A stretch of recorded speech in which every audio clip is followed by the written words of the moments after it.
receiving already your diplomas and transcript of records. So salamat po di ay sa opisina sa atong University Registrar and all his staff for doing all the overtime just to cope with the printing of your diploma, transcript of records, and other credentials. I assume that you have already processed your university clearance, no? I do not know if there are a few who were not able to finish processing their clearance.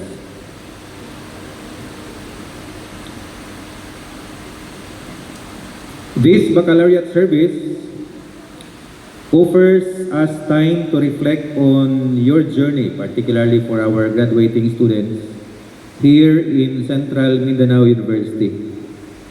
That in every milestone you have achieved in the campus, it was not yours alone.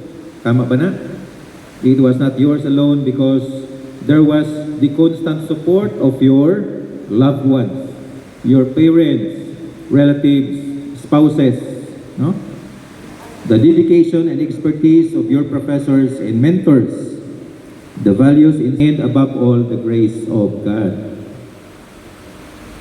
According to Reverend Father Edgar Buglosa, we have to live our lives well, no? Live your life well. Sa iyahang kanta nga linya sa mga linya sa kanta unsa ito padre? Do you know where you're going to? We do not really know, but we know that we are preparing, right? So you have to be carrying with you a lot of preparations. If it is possible, we have to redirect our plans, your plans, through ways that please the Lord. And according to Pastor Amor Pinonia, it's only through the grace of God, it's only through the grace of the Lord that we will able to surmount the trials in our lives, no? Na mao pud ni ang rason nganong naglingkod kamo diha sa inyong lingkuranan sa pagkakaron. Next semester, but today. Si Pastor gusto gyud mahimo nga cum laude. Unya, according to her, during her first year, she got a failure in some of her subjects, so she adjusted her desire. Unsa to yung desire na lang? Nga mo pasar. O, mo pasar. So, lipay puta nga nakalampos po si Pastor. According to her, she started her journey here at CMU as a student in 2013. In all trials, according to her, nurture your faith through prayers. And from Ustadha Hidiara, praise be to God, it is always part of the divine plan why you are here, no? So it's by the grace of God that you are able to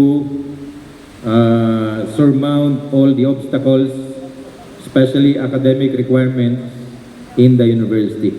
Mubarak, congratulations. May this moment strengthen your faith and renew your sense of purpose as you navigate the realities of life, especially life outside the university. Remember, you continue to build your integrity, your discipline, and your passion. Your character will always speak louder than your credentials. So once again, we extend our heartfelt thanks to our church leaders for blessing our graduates, our faculty, and the success of this week's university activities. Pasalamat na to sa opisina ni Professor Nonoy Humalon, the Director of the Office of the Student Affairs and Services for spearheading this activity, and all the members of the working committees.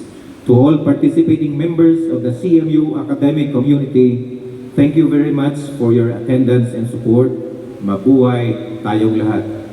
Once a CMU1, always a CMU1. Good morning, everyone.